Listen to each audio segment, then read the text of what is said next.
What is going on, everybody, and welcome to this reaction video reacting to the action last night between the Dallas Cowboys and the Las Vegas Raiders. If you tuned into yesterday's show, I told you all roughly I would be giving a solo video. It feels super weird not being live right now.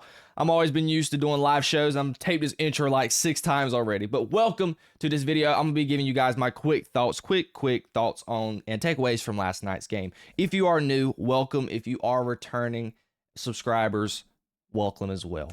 Do not hesitate to like this video and subscribe to my YouTube channel, and check out the Jay Show down below in the description and on Spotify and Apple Podcasts. So get into the action last night. Obviously I was excited to watch the Cowboys. I was ready to see Quentin Williams. Overshawn was back on the field. Siobhan Revel. There's a whole lot of storylines regarding the Cowboys, but when you look at it from an analytical standpoint, like, what was the biggest takeaway in watching this game? And I was listening to John Middlecoff last night. He kind of had the same idea. And it's kind of, it's the Dallas Cowboys. It's easy to run a headline about the Dallas Cowboys, but really, I want to think about both sides. Obviously, we'll get to the Cowboys. That's going to be my biggest portion, because obviously I can rattle about the Cowboys off the top of my head. But I got a quick couple of thoughts about the Raiders that I had written up before I started recording after watching last night. And I just came with the overall consensus about the Raiders, that the Raiders are absolutely atrocious. Mark Davis, the owner, they showed a graphic since they have been in Vegas in 2021. They have not been to the playoffs. They've not had a winning record. I think that was the first season when it was either the season they had John Gruden or the year that Rich Bisaccia was the interim head coach. I want to say it was the year Rich Bisaccia was the interim head coach. And I think it was the game where Joe Burrow and them went on the road in the playoffs. And that's the last time they hosted a playoff game, if my memory serves me correct. But either way, you really watched last night and really come away saying the Raiders just have no talent. Outside of Max Crosby, which was a guy last night who popped off on my screen multiple times during this game. Like, Max Crosby is just an absolute game wrecker. He is a stud. And it's pretty much a darn shame that this guy is playing for this absolutely horrendous franchise. And the other guy was Brock Bowers, who was getting force-fed the ball by Geno Smith. When you look across their roster, they have no talent. I mean, you have Jamal Adams. A Jamal Adams who is washed. No disrespect to Jamal Adams. I think he's had a pretty decent career given the injuries that he's been having to go through. But they have no defensive backs. CeeDee Lamb and George Pickens was having a field day against them. They have no wide receivers. They got rid of their best one, Jacoby Myers, and it really showed on the field. They do not, and this is I think the worst unit on their team. Their O-line's atrocious. Like, they could not block. Quentin Williams hasn't played football in 2 weeks. He looked like an absolute all-pro. Shades of 2022, Quentin Williams. The rookie Ezraku, he was getting active. Everybody on that defensive line was getting active. Geno Smith was sacked 4 times. And I don't know how many pressures he had, but Geno Smith got hit a lot. Like, that offensive line was terrible. They gave up a safety. Ashton Jeanty was not able to run the ball. He had 6 carries for 7 yards. And, of course, they didn't catch any footballs. And Geno Smith was absolutely atrocious. But the overall theme and topic that was a lot of people were talking about coming out of this game was about Pete Carroll. You're talking about a head coach who is fixing to be 75 years old. And you really look at this team and you look at Pete Carroll's age, you really tell yourself, you're talking about a guy in Pete Carroll who I'm sure is wanting to win now. I mean, you're 76 years old. Well, sorry, you're 74 years old, excuse me. You're going on 75. You're going to want to be on a win now team. And when you look at this team, when you look at this roster, they're not even close to win now. They need a lot of players. They need a lot of draft picks. If I was Mark Davis, I would be huge sellers right now. Even though Brock Bowers is pretty much a no-brainer pick, I thought Michael Mayer was a serviceable enough tight end. I really thought you could have did without Brock Bowers, but it's kind of, it's the thing that we knock the Cowboys a lot in the draft. We kind of kill the Cowboys because always picking these offensive linemen and all these non-flashy picks that the Cowboys like to make. But you got to be honest. It's always the smart move. It's the best investment. The best investment you can make is building your team from the trenches. If you don't have an O-line and if you don't have a D-line, you cannot compete in this league. And mostly the Raiders have neither. Definitely not an offensive line. And outside of Max Crosby, I mean, their D-line is actually pretty decent. But and you got to think about something about the Raiders. I was sitting there watching, and I was thinking about when I was writing this show, I was sitting here like, who have the Raiders drafted in the first round? Like, where's their first round picks? I mean, Brock Bowers. I don't even know if Michael Mayer was a first round pick. I don't even think Max Crosby was. Tyree Wilson, the edge rusher from Texas Tech. I've not even seen him flash on my screen. I didn't even see him make but like one play last night on a rushing play where he tackled Javonte Williams 5 yards up the field. I didn't see him get after the quarterback. He just didn't pop off my screen nowhere. And I sat there thinking like, where are all their young talent? Like, where are their young players? Like, I don't know what they've been doing drafting their GM.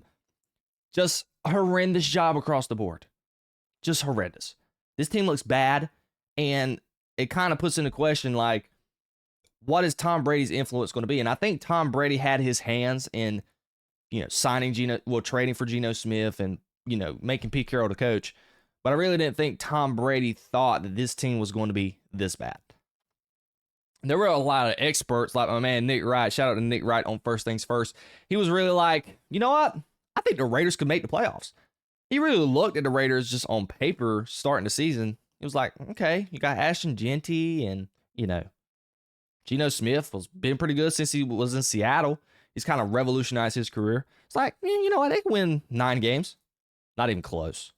Like, this team's bad. And it's going to take a while to rebuild. And I mean years, like 2, 3, 4 years. And when you look in your division, you're going to have Patrick Mahomes for the next 10 years. Bo Nix and Sean Payton, they're not going anywhere. And we know Jim Harbaugh is going to figure it out at some point over there in LA. So if you are a Raiders fan, God bless you. I mean, the only thing going for you right now is Tom Brady. Tom Brady is your minority owner. And I think Tom Brady will push some buttons and push the right buttons and get this franchise on track. But with the whole Pete Carroll thing, it would not surprise me if they would want to move off of him. Chip Kelly, offensive coordinator, I thought his play calling last night was absolutely abysmal. I get that you were probably a little bit scared of Quentin Williams and, the Cowboys' emphasis on starting to run game. It was very apparent on the first drive that they were trying to set the play action game. And, the thing when it comes to play calling in the league, my opinion, being deceitful and trying to deceive your opponent can only go so far. I could see the game plan for Chip Kelly, and I bet he was saying to himself up there in the press box, he was like, you know what? I know the Cowboys, they just got Quentin Williams, and they got all this going on. How about let's just run a lot of play action and just think we're going to pass the ball, and then we should have wide open receivers all around. Yes, that was true to a degree on the first drive. But you could tell that the Dallas Cowboys adapted to the scheme over time. And Chip Kelly kind of got in his own way last night with the play calling, because it was actually, even though your offensive line is terrible, giving Ashton Genty 6 carries is inexcusable. And the idea that Geno Smith is dropping back 42 times and you don't have a good offensive line, you're liable to do what he did yesterday. Turn the ball over and get sacked 4 times and getting hit a lot. So this is a Raiders team that needs to play with a lead, and they didn't play with a lead last night, and they were having to play catch up, and that's a recipe for disaster. But moving on to the Dallas Cowboys. Look, there's a lot of storylines we could take, like, do I think the Cowboys could make a late playoff push, the future, things of that nature. My takeaway from last night was kind of like what I've discussed before, like pretty much what if. It was good to see Overshawn back on the field last night. Siobhan Revel looked like he was holding it down over there. I just saw they just released John Manchada. Excuse me if I mispronounced that. He's one of the beat writers for the Dallas Cowboys. He released the snap count roughly for the Dallas Cowboys on Twitter just a few moments ago. And I was saying to myself, I was watching the game last night. I'm like, dude, it feels like to me that Siobhan Revel and Overshawn was playing more than 30 snaps. But actually, that wasn't the case. Siobhan Revel only played 19 snaps, which the tweets coming out before last night's game said he was going to play roughly below 30. So that ended up being true. Overshawn, they said he was going to get about 30 snaps. He played 31. Quinnen Williams only played 33 snaps. Didn't feel like it. Logan Wilson played 34. I feel like I barely even seen Logan Wilson on the field. And Kalen Carson played 60 snaps, which Kalen Carson played absolutely well last night. And, my main takeaway from last night is, and I'm going to go ahead and answer the question for a lot of people that, you're seeing ESPN, they let it in the show. Mike Greenberg and everybody on Get Up, they were saying this president like, yeah, the Dallas Cowboys could go on a run. I do not believe that. The Dallas Cowboys have really put themselves in a bad hole. Like, if they didn't lose to Arizona on Monday Night Football, and when you look at the games that they've lost, if they wouldn't have lost to Carolina and Arizona, I think this team would be sitting pretty. You're talking about a team who would be 6-3-1. Just great spot, great contention. But losing that game to Carolina and losing to the Cardinals just was absolutely egregious. Granted, Carolina's been a good team this year. They're 6-4. Oh, well, 6-5, excuse me. But you shouldn't have lost that game. If you consider yourself the Dallas Cowboys, who are playoff contenders, and they've made these trades and stuff, and I really do think after watching this team last night, if you told me the beginning of the season we'd have had Quinnen Williams and this whole, if we would have had everybody that we had last night on defense, and we would have had them since week 1, I think the Dallas Cowboys could have easily been 6-3-1, 7-3-1, 7-4. Like, that would be their record. I think they would be 3-4 games above 500, and I think they would be competing for number 1 in the NFC East division. But obviously that hasn't been the case because of the injuries. You didn't want to be, Overshawn, Siobhan Rebel, not rushing him back, which was a smart move for the Cowboys. And when you look at their schedule going forward, got to play Philly on Sunday, which I think they could win that game. And I actually am picking the Cowboys to win that game. Got to play the Chiefs on Thanksgiving on a short turnaround. Like, these next 13 days is brutal for the Cowboys. You're roughly playing what? Okay. Got Monday, Sunday, Tuesday, Wednesday, Thursday, Friday, Saturday, Sunday, Monday, Tuesday, Wednesday. So in 12 days, you're playing 3 games. That is rough, which is always the case mostly every year with the Dallas Cowboys. I did not like the idea that the NFL gave the Dallas Cowboys a bye, and then you're forcing them to play on Monday Night Football the week after their bye. That was absolutely egregious in my opinion. But if you look at their schedule going forward, I mean, Dallas literally needs to lose. They can't really afford to lose 2 games, honestly. And you got to go 5-2. Do I see a scenario where they can go 5-2? Maybe. The 2 losses I could see would be the Lions and the Chargers, maybe. But outside of, it's doable, honestly. When you look, maybe earlier on in the season, you saw this part of the schedule and you were like, man, like, can the Cowboys, that this part of the schedule is going to be brutal, but with the grand scheme of things and how the season is going, we've seen how Philly's looked on offense. And we saw how Dallas was able to compete against them in week 1. So you have this new roster, new defensive pieces. I think this game is very winnable on Sunday for Dallas. And the Chiefs, they're 5-5, they're a good team, don't get me wrong, but they're not the Chiefs of old. You're on Thanksgiving, you're at home. That's a winnable game. The Lions, that's a dome game. And that is the Lions' strength. If that is any loss, I think that could be the loss. Vikings, J.J. McCarthy, they're not good. J.J. McCarthy's terrible. Chargers, they just got boat raced against Jacksonville just on Sunday, and we're going to discuss that tomorrow on the show. Commanders, they're without Jaden Daniels. And the Giants. Like, the path is there. It's just the likelihood of that happening. I don't know. If they can rally from, I don't want to say it's kind of disrespectful to use Marshawn Nealon as a cornerstone to kind of elevate them to want to play well. I'm just using the words of Dak Prescott. That's kind of like the thing that he was using as the theme of last night in the media. He's kind of saying like, yes, we want to do this for our brother. Push forward and do what he would want us to do. So they're kind of using that as motivation to play well going into their second half of the season coming off the bye. It's just, I think, me personally, it is a long stretch for me. That is just answering that question. But just coming off of last night's game, just quick takeaways. I enjoyed what I saw defensively. I loved Siobhan Revel and Kalen Carson at the cornerback position. I really thought they held it down. They looked like Kalen Carson was locking down over there where he was at. It was just good to see that. And Siobhan Revel, from the little bit of clips I was seeing, he was managing his own over there. And granted, it wasn't a tough test. I mean, you don't have no legit studs over there at wide receiver for the Raiders. Now, this weekend, he's going to get a good test. But we know, Philly doesn't, they're not throwing the ball to their receivers that much. But I was really pleased with what I saw from Quinnen Williams. Logan Wilson, he had spurts here or there. He doesn't move well. That one little quarterback run that he gave up to Geno Smith, that'll happen. That's liable to happen. But I think he's really good at tackling, and he's very good in the run game. So I think that pairing him with Overshawn, which is your more athletic guy, which Overshawn I thought moved around yesterday pretty well. I think this defense has the capabilities moving forward to be good.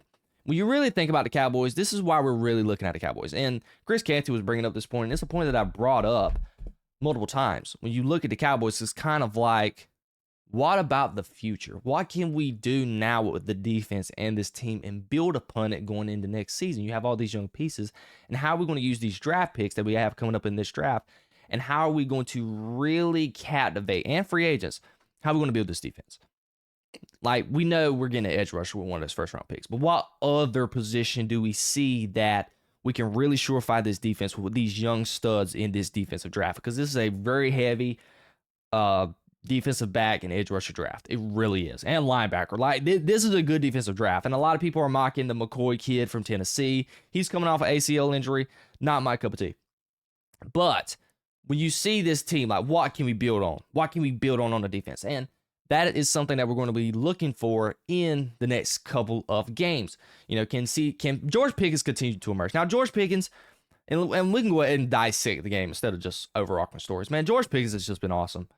A lot of people's been skeptical of the trade ever since we made it because of the behavioral concerns that were in Pittsburgh. But George Pickens has just been absolutely phenomenal, like all across the board. And he's just been an absolute pro. And there's no doubt in my mind, I think Dallas is going to want him back. They should, because, we missed on an opportunity to get somebody like Ted McMillan, but we were able to get, Tyler Booker. He's played pretty good this year. And we were shoring up the offensive line.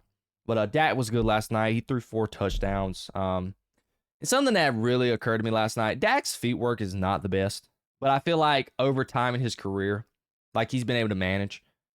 Like, Dak's not the most talented guy. He doesn't have the overarching arm strength. Like, he doesn't have the ability to throw the perfect football. Like, when you watch Drake May and watch Dak, like, you can tell Dak just does not have the physical capabilities and, like, the overall just talent that Drake May has. You can just tell when Drake May, he just looks effortless throwing the football. Last night, it looked like Dak, every time I see Dak throw the ball, it looks like he's just, like, he's scared to make a mistake. He's kind of like, just throwing it real weird. He was throwing it off balance, but he was throwing darts last night. So, that's just the Dak Prescott I've come accustomed to watching. And it's the Dak Prescott that he's matured into that type of quarterback to where, he can kind of be, his mechanics is probably bad, but man, he's matured and he's learned how to play great, efficient football. And he had 4 touchdowns last night. He was only sacked 1 time. And he was 25 for 33, super accurate. He missed that one throw to CD there at the end of the game that would have really padded the stats for him. Dallas was able to run the ball. Javonte Williams, he continues to be a great addition. Love to see him back next year on a good contract. He averaged 4.2 yards a carry. Malik Davis, and this is another storyline, Jayden Blue not being available is kind of like, dude, used our 5th-round pick on you, Texas. Like, he was supposed to be this next best thing in the passing game for the Cowboys because we thought that could be the 1-2 punch for Dallas. Javonte Williams, and you can use Blue in the pass game. But for some reason, he's just not. Something between him and the coaching staff in Dallas have not been working. So Malik Davis was in there, and he was able to contribute. But George Pickens, 9 catches for 144. He was targeted 11 times, so he literally got like 90% of his touches, and he scored a touchdown. CD had 5 catches for 66 yards. It's crazy to see that, CD has been the workhorse for the Cowboys the last 2-3 years. And in a game like last night, it's like, you ask yourself, like, when's the last time CD touched the ball? Like, it's so refreshing because, you know, when you're going up against good defenses and you know they can take that one guy away, which is what Philly is going to do. It's kind of like, where else can you go? And when you got a guy like George Pickens, he literally just frees up the offense, and he's literally the security blanket, and it opened up things for guys like Jake Ferguson, who, you know, he caught 4 catches for only 16 yards, but he got a good touchdown, and he just spreads the field. So, you know, it's the Raiders, bad team. They're statistically one of the worst teams on both sides of the football. You know, there's not much to really take away from this performance, and I'm not going to be one of those Cowboys fans who's like, oh yeah, we're back. Like, I want to see more. I want to see how this team responds on Sunday night against Philly. I want to see how they play on Thanksgiving Day against the Chiefs, because this schedule is going to really show Jerry Jones and the front office like what they really have in this team. Are they gritty? Like, do you have the players? Which I don't think they have the players. I think they really need to look themselves in the mirror and kind of think about, you know, moving off a couple of players, because, you know, the Marquez Bell's not good. I don't think Donovan Wilson is that good of a player. Schoonmaker, moving. There's just a couple of guys that they can look to move off of. But from the grand scheme of things, it was a great performance last night, and they should look to try and double down on that against the Philadelphia Eagles going into Sunday night. I can't wait to talk about some more storylines. I can't wait to see, you know, Overshawn and the overarching storylines, which I'm going to discuss an article that he had. I might discuss that on the show tomorrow. But that is pretty much just my takeaways from last night's action. Thank you all for tuning in, and I look forward to seeing you on tomorrow's episode of The Jay Show.